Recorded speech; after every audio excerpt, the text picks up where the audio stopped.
सबसे महत्वपूर्ण परिचय आपने मेरा दिया ही नहीं कि मैं आप लोगों के बीच का हूं। राजकुमार भाई सप्तगिरी चले गए। लेखक महोदय जितेंद्र जी, लक्ष्मण, अपूर्वानंद जी एंड सुकुमार जी। जब इस किताब को मेरे हाथ में ये किताब पहली बार आई तो मेरी भी पहली दरखास्त जितेंद्र से यही थी कि अलग अलग क्षेत्रों को भी हम कैसे जोड़ पाए, क्योंकि यह महज एक किताब नहीं है, ये एक मैं कहूं तो एक रोशनी का सुराग भी है।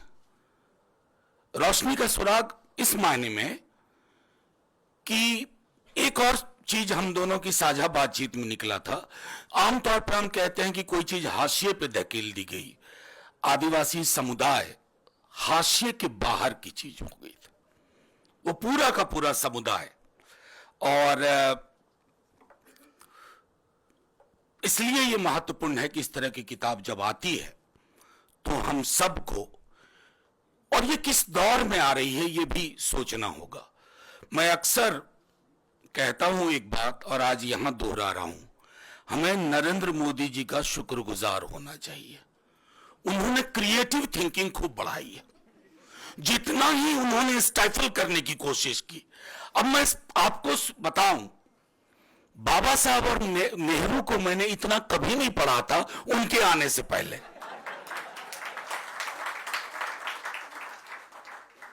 हालांकि उनका इशारा और इरादा कुछ और है, लेकिन ये चीजें हो रही हैं। अब लक्ष्मण ने प्रोफेसर की डायरी लिख दी, जितेंद्र जी ने एक पूरे समाज का जिसको हाशिए के भी पड़े था वो ला दिया। इसलिए हम लोगों को थैंक यू मोदी जी बोलना चाहिए। मैं दूसरी चीज कह रहा हूं, एक और चीज, हमारा समाज कितना बदला है।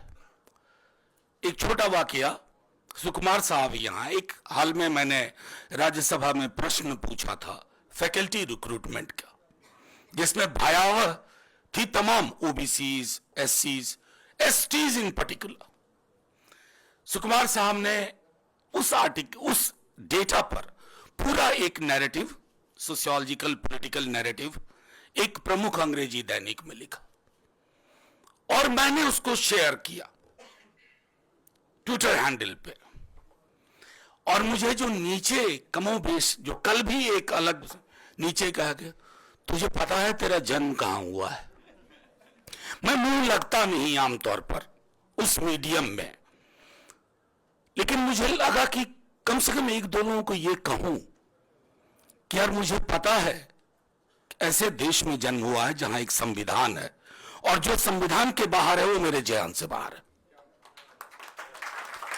जो संविधान में है मैं उसकी बात करूंगा। कई लोगों को बड़ी आपत्ति हुई थी ईडब्ल्यूएस रिजर्वेशन के दौरान। मैं आज भी कहता हूं मेरी आपत्तियां किस बात से थी कि संविधान में सामाजिक और शैक्षणिक आरक्षण का प्रावधान है। और 100 बार हम में से अधिकांश लोगों की, यहां मैं ऐसे चेहरे देख रहा हूं कि मंच से आप विलग नहीं हैं, आप सब अपनी अपनी लड़ाई लड़ रहे हैं, हमारे साथ लड़ाई लड़ रहे हैं। कई चेहरे मैं देख रहा हूं, सामाजिक और शैक्षणिक। और बार बार इस बात को इस मंच के तमाम लोगों ने दोहराया है कि आरक्षण गरीबी उन्मूलन योजना नहीं है, आरक्षण पॉवर्टी इरेडिकेशन प्रोग्राम नहीं है, आरक्षण बाबा साहब के नपे तुले शब्दों में प्रतिनिधित्व है। और दूसरी महत्वपूर्ण चीज, ऐसा क्यों है, मैं इनकार नहीं करता हूं, अलग अलग जातियों में भी गरीबी होगी, लेकिन ऐसा क्यों है, शुक्रिया सुकुमार भाई, ऐसा क्यों है कि जब हम जाति जनजाति में जाते हैं नीचे की ओर गरीबी बढ़ती है, ऊपर कंसंट्रेशन कम होता जाता है। तो रिश्ता साफ है। और उस संदर्भ में तो मैं आपको देश की फिजा के बारे में ये बात कह रहा था कि माहौल क्या है। और यहां मैं थैंक यू नहीं बोलूंगा, क्योंकि मोदी जी ने 10-12 वर्षों में इस देश में एक ऐसा टोटलिटेरियन अथॉरिटेरियन फलसफा दे दिया है, जहां अगर आप उनकी सोच से इत्तेफाक नहीं रखते तो सबसे माइल्ड वर्ड आपके लिए है, आप अर्बन नक्सली। मैं नहीं जानता कि अर्बन नक्सली, लेकिन अपने विद्यार्थी जीवन में नक्सली कुछ दिन रहा हूं और इसका गर्व है मुझे, कोई रिग्रेट नहीं है मन में। नक्सली कौन होते थे? एक विजन तो था ना। आज की एक रिपोर्ट बता रहा हूं कि नक्सल आंदोलन के खात्मे का तथाकथित छत्तीसगढ़ में और अडानी का पेनिट्रेशन बढ़ना, दोनों एक साथ हो रहा है। कुछ तो वजह होगी, कुछ तो इस रिश्ते में गहराई होगी। ये समझना हम सब लोगों को जरूरी है, सब लोगों के लिए, कि ये जो एक पूरी पॉलिटिकल इकोनॉमी है गवर्नेंस की, ये नियो लिबरल पॉलिटिकल इकोनॉमी, ये अपना जस्टिफिकेशन ब्राह्मणिक पैराडाइम में ढूंढ रही है, और वो पैराडाइम किसी के लिए भी हितकर नहीं है। आदिवासी समाज, दलित, पिछड़े और किसी भी जाति के प्रगतिशील तत्वों, वोट किसी को दीजिए, वो आपकी चॉइस है, लेकिन संविधान के अंदर उस दायरे में अगर आपकी सोच नहीं है तो आप सबसे बड़े एंटी नेशनल है। आप दूसरों को एंटी नेशनल ना बोले, आप एंटी नेशनल है, क्योंकि मेरा देश संविधान से चलेगा, किसी संघ के विधान से नहीं चलेगा। 2-3 छोटी छोटी बातें। मुझे 5 बजे एक मीटिंग और है पार्लियामेंट में, वाइस प्रेसिडेंट साहब में हमने एक कैंडिडेट दे दिया है और उससे संबंधित एक मीटिंग है।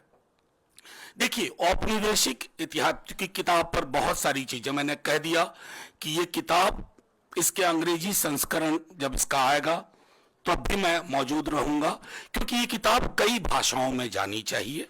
और जब मैं इस बात से सहमत हूं कि ट्राइब, शेड्यूल्ड ट्राइब, अनुसूचित जनजाति या आदिवासी, ये एक होमोजीनियस कैटेगरी नहीं है, लेकिन कुछ समानताएं हैं और उन समानताओं को अंडरलाइन करना होगा। औपनिवेशिक लेखन ने बहुत नुकसान किया, लेकिन तथाकथित राष्ट्रवादी लेखन ने उससे बड़ा नुकसान कर दिया। मार्क्सिस्ट हिस्टोरियोग्राफी, उसने भी बहुत नुकसान किया, क्योंकि पूरे तीनों में एक चीज कॉमन थी, ये मैक्रो लेवल पे चीजों को देख रहे थे। तो गांधी के आंदोलन और उसके पूरे के पूरे अम्ब्रेला में बाकी छोटी छोटी चीजें गुम हो गई। इवन सबाल्टर्न स्कूल, मैं इतिहास का नहीं हूं, थोड़ा बहुत ग्रेजुएशन में इतिहास था तो थोड़ा दखल था इतिहास में। आजकल दौर एक अलग प्रकार का चला हुआ है। एक इतिहास लेखन में एक विधा होती है काउंटर फैक्चुअल इमेजिनेशन, यानी आप कल्पना करते हो कि अगर सीजर रूबिकॉन क्रॉस नहीं किया होता तो इतिहास क्या होता। जैसे हमारे प्रधानमंत्री जी लाल किले से इसी बार 15 अगस्त को उन्होंने बहुत कल्पना की। अब नेहरू तो खैर क्या कहूं, मैं सदन में कई दफा बोल चुका हूं कि यार एक मंत्रालय बना लो, दिल्ली का झंझट ही खत्म, उन पे मुकदमा कर दो कि नेहरू, मतलब प्रधानमंत्री जी 15 अगस्त को उस मौके पे आरएसएस की भूमिका की तारीफ कर रहे थे। विजयादशमी में करते तो मुझे कोई दुख नहीं होता, लेकिन लाल किले की प्राचीर 15 अगस्त और आप आरएसएस की, खुद आरएसएस के सरसंघ चालक चौंक के बैठ गए होंगे, हम कहां थे, हम तो थे ही नहीं। तो ये इसको कहते हैं काउंटर फैक्चुअल हिस्ट्री राइटिंग, और आजकल उस लेखन का दौर चल रहा है। और एक डोमिनेंट इलीट वर्ग की भी अपनी एक सोच और एक समझ होती है। अगर आप देखें आदिवासी, वैसे एक मैं छोटा वाकया देता हूं। मेरे एक मित्र हैं जेएनयू में, बटब्याल, राकेश बटब्याल। उन्होंने एक बहुत अच्छा पीस लिखा शिबू सोरेन साहब के, उनकी मृत्यु के बाद, देहावसान के बाद। पूरे 4 दिन अखबार में शिबू सोरेन को सिर्फ एक ट्राइबल लीडर, बल्कि कई लोग तो एक ट्राइब का नाम लेके लीडर बता रहे थे। मैं उस दौर में विद्यार्थी था रांची का। शिबू सोरेन की एक उंगली उठती थी, पूरा रांची, पूरा झारखंड आज का बंद हो जाता था। सिर्फ आदिवासियों के नेता नहीं थे, एक कल्पना के सृजक थे। लेकिन हां, बड़ा आसान है कैटेगरी में बांध देना। अब मुझको कमाल लगता है, आप ट्राइबल लीडर बोलते हो, बैकवर्ड लीडर बोलते हो, दलित लीडर बोलते हो, फॉरवर्ड लीडर कभी क्यों नहीं बोलते हो? अपर कास्ट लीडर क्यों नहीं बोलते हो? ये कैटेगरीज, इनके पीछे भी एक मंशा है। ये किताब उन वर्गीकरण को भी तोड़ेगी, ये मेरा भरोसा है। और मैं बार बार, लक्ष्मण बोल रहे थे, सुकुमार भाई भी बोल के गए, एप्रोप्रिएशन, इससे भी सावधान रहना है। मतलब मैं एक छोटा उदाहरण आपको दूं। जब मैं रांची में था और काफी मेरे ट्राइबल दोस्त थे, धर्मांधता इस लेवल पे नहीं देखी थी मैंने। इससे भी सावधान रहना, सिर्फ आदिवासियों को नहीं, हम सबको। क्योंकि धार्मिकता और धर्मांधता के बीच की जो दीवार है वो खत्म कर दी गई है। और ये सिर्फ पॉलिटिकल लीडर्स ने नहीं किया, बाजार ने उनका साथ दिया। तो आप कई मोर्चे पर लड़ रहे हैं, अलग अलग मोर्चे पर लड़ रहे हैं, लेकिन महत्वपूर्ण यह है, और यहां मैं इस बात से सहमत हूं, जैसे सप्तगिरी भाई कह रहे थे, थोड़ा उनसे विलग, लड़ाइयां साझेदारी की करनी होगी, सॉलिडारिटी की करनी होगी। चाहे इतिहास लेखन हो या इतिहास की किसी धारा को खारिज करना हो। यह किसी भी, वो शहरयार की एक मशहूर लाइन है, इस रात की दीवार को ढाना है जरूरी, ये काम मगर अकेले जितेंद्र मीना से नहीं होगा। सबको आना होगा, अपने अपने हिस्से की लड़ाई लड़नी होगी। और मेरा तो पूरा का पूरा फ्रेमवर्क ही बिगड़ गया, लेकिन जो भी मैं समझता हूं कि आप सबको बहुत बहुत शुभकामनाएं। जैसा मैंने आप प्रारंभ में कहा, हम सब ने, आप सबको, क्योंकि मैं देख रहा हूं चेहरे, नाम सबका नहीं ले सकता, आप सब एक मुश्किल लड़ाई लड़ रहे हैं, हम सब एक मुश्किल लड़ाई लड़ रहे हैं।